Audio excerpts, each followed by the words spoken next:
하나님의 은혜가 여러분들 가운데 함께 하시기를 주님의 이름으로 축복합니다.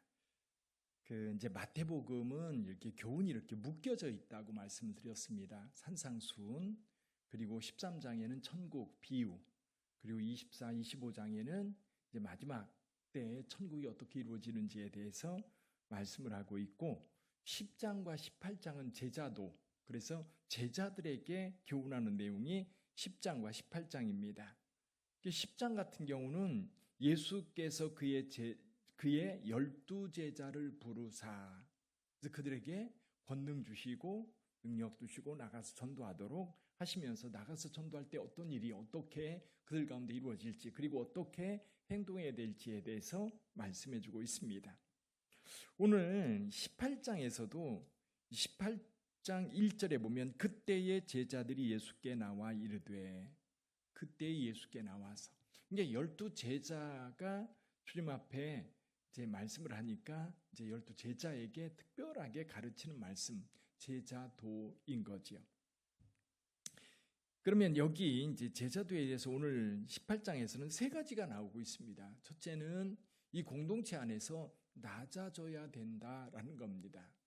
물론 여기 이제 천국에서 누가 크냐라는 이야기로 이제 이야기가 시작되는데, 여기 이제 교회 공동체 안에서입니다. 공동체 안에서 서로 낮아져야 된다는 거예요. 어린아이 같이 낮춰야 된다는 겁니다. 그리고 공동체 안에서 형제들과 자매들이 서로 실족하게 해서는 안 된다는 거지요. 실족하게 하는 일이 없을 수는 없지만, 실족하게 하는 일이 이루어지면 그거는 화가 된다, 그런 거예요. 그래서 교회 공동체 안에서 서로 존중하고 귀중히 여기는 것인데요, 서로 존중하고 귀히 여기는 것은 나를 낮추면 되는 거예요. 내가 낮아지면 되는 거예요. 내가 어린아이가 되면 되는 겁니다. 그렇게 자기를 낮춤으로 공동체가 평안하게 유지가 되어야 합니다. 근데 이제 그럼에도 불구하고 교회 안에, 공동체 안에 죄를 범하는 경우가 있습니다. 그래서 여기 15절 이하에 보면 내 형제가 죄를 범하거든, 여기 내 형제라고 하는 것은 공동체 밖에 있는 사람들을 얘기하는 게 아닙니다.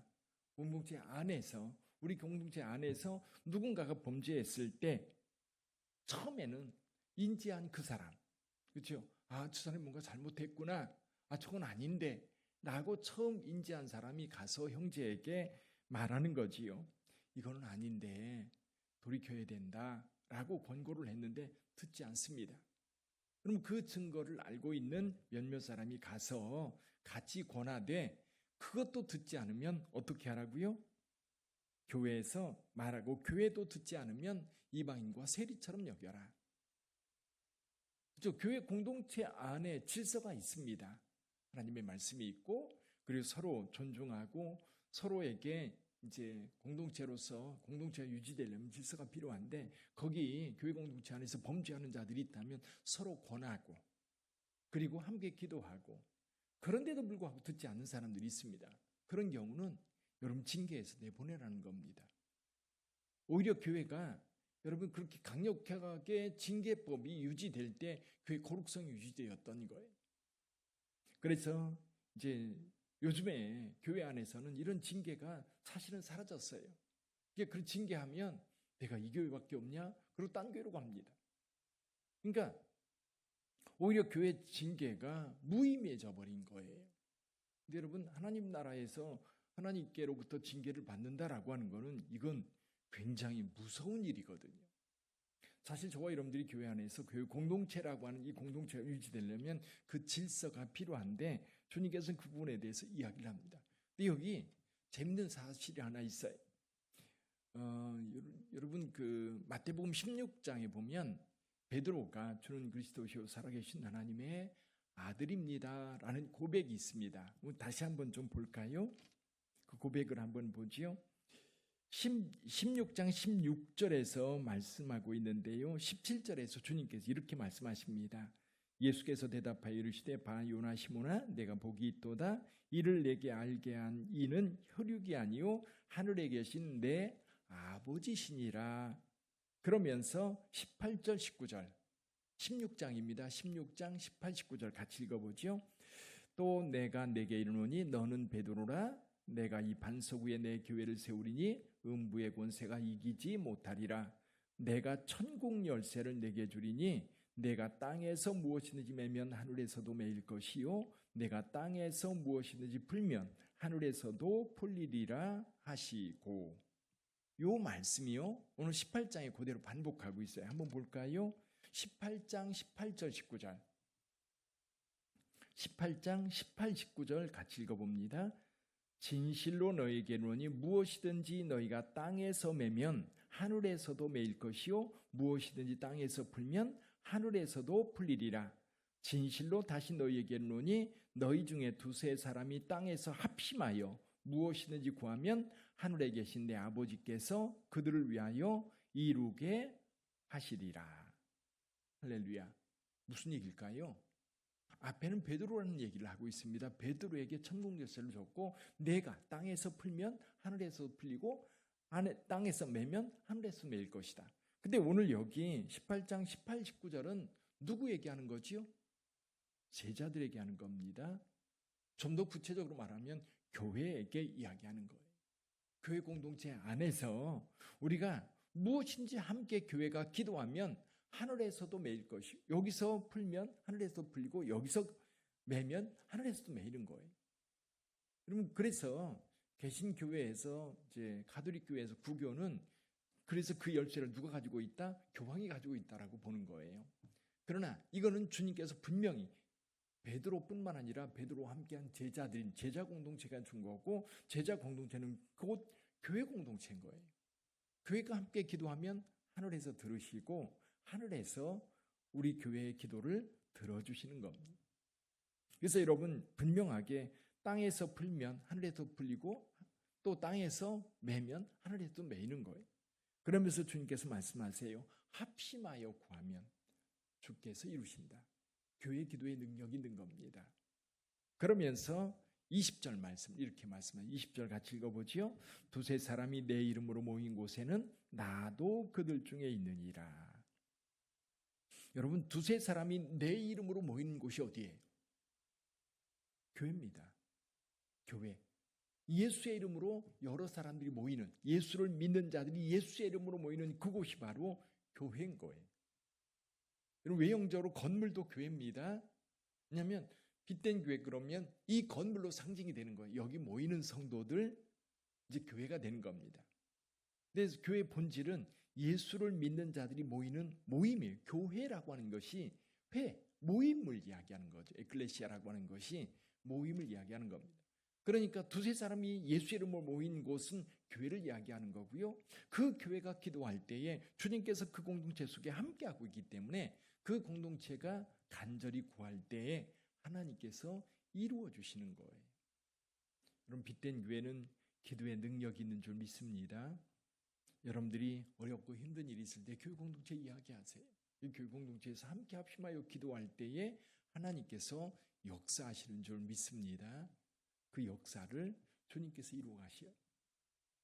그래서 교회 공동체가 중요하다. 근데 또 한 가지 교회 공동체 안에 문제 가운데 하나가 뭐냐면 용서입니다. 용서.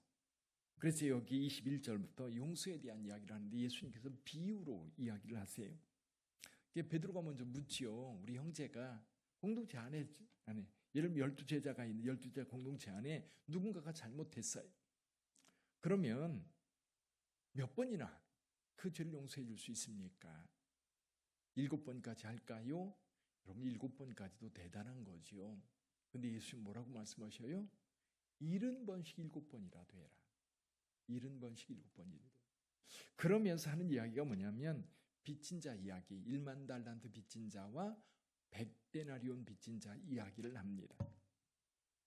사실 1만 달란트 빚졌다라고 하는 것은 갚을 수 없는 죄인 거예요. 갚을 수 없는 빚인 거예요. 근데 100데나리온은 조금 수고하면 갚을 수 있는 겁니다. 그럼 갚을 수 없는 죄를 범한 1만 달란트 빚을 진 자가 탕감받았으면 당연히 100데나리온 빚진 자를 탕감해 주는 것이 옳다. 우리가 지금 이번 달 경건서적으로 제 주보에 기재되어 있는 미로슬라브 볼프라고 하는 사람이 베품과 용서라는 말을 책을 이야기하고 있는데요. 거기에 용서의 그런 이야기를 해요. 이제 이 볼프의 아버지가 목사님이셨는데 이 아버지가 참 어려운 시절, 이제 독일에 의해서 지배받던 때에 그 이후에 공산주의자들이 이제 지배하던 그런 때에 살던 사람이기 때문에 얼마나 힘들고 고통스러운 삶을 살았을까요? 우리 같은 경우도 일제강점기, 6.25 전쟁 이런 것을 겪었던 것처럼 이 미로슬라브의 아버지도 그런 걸 겪으면서 용서를 몸소 실천했던 거예요. 그러면서 이 책에서 무슨 얘기를 하느냐면 용서하지 않는다. 우리가 이제 누군가가 우리에게 잘못을 했어요. 근데 용서라고 하는 거는 그냥 쉽게 내가 용서해 줄게 그렇게 끝나는 게 아니라는 거예요. 용서는 대단한 고통과 아픔을 간직하게 하는 거예요. 오히려 안 갚음을 하면 오히려 원수를 갚으면 풀려요. 근데 용서라고 하는 거는 이게 풀리는 게 아니에요. 마음의 얽매임이 있는 거죠. 그럼에도 불구하고 용서를 못하는 경우는 용서 못하는 사람들이 꼭 잊지 말아야 될 것이 있는데 그게 내 자신도 용서받지 못할 자라고 하는 것을 꼭 기억해야 된다라는 이야기를 해요. 내가 누군가를 용서하지 않는다라고 하는 건 나는 의롭다는 얘기거든요. 나는 용서받을 죄가 없다라고 생각하고 나는 완벽한 의인이기 때문에 나는 용서받을 사람이 아니고 너만 용서받을 사람이야. 너만 죄인이야 라고 하는 거고 결국 돌아보면 자기도 그 용서받지 못할 죄인이라고 하는 걸 조금만 각도를 돌아보면 보이는데 그건 잊어버리고 남의 죄에 대해서만 정죄하고 용서 못한다는 이야기를 합니다. 사실은 예수 그리스도께서 저와 여러분을 용서해 주셨기 때문에 우리는 그 용서함 가운데 살고 있는 거거든요.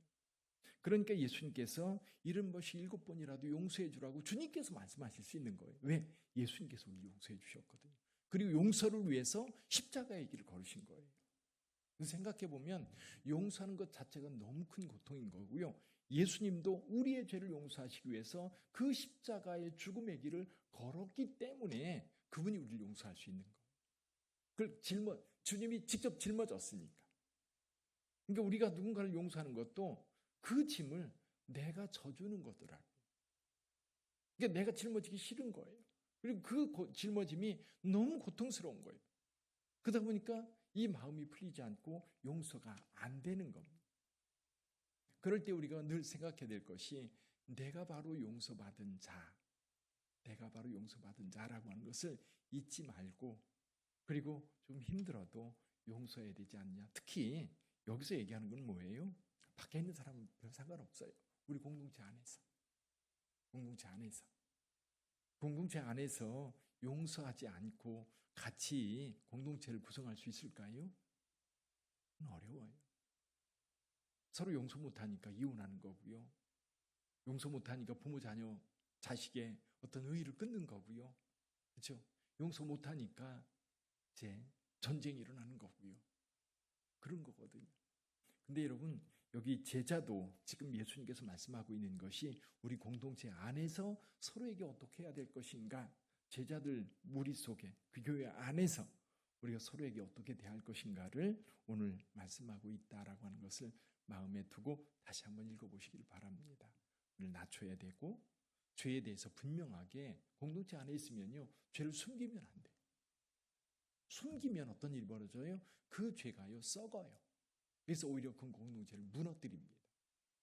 그래서 여러분 드러내야 되고 드러낼 때 여러분 그 말, 공동체의 말을 듣지 않는 자는 이방인처럼 여겨야 된다. 그리고 서로 용서할 수 있는 공동체가 되어야 된다.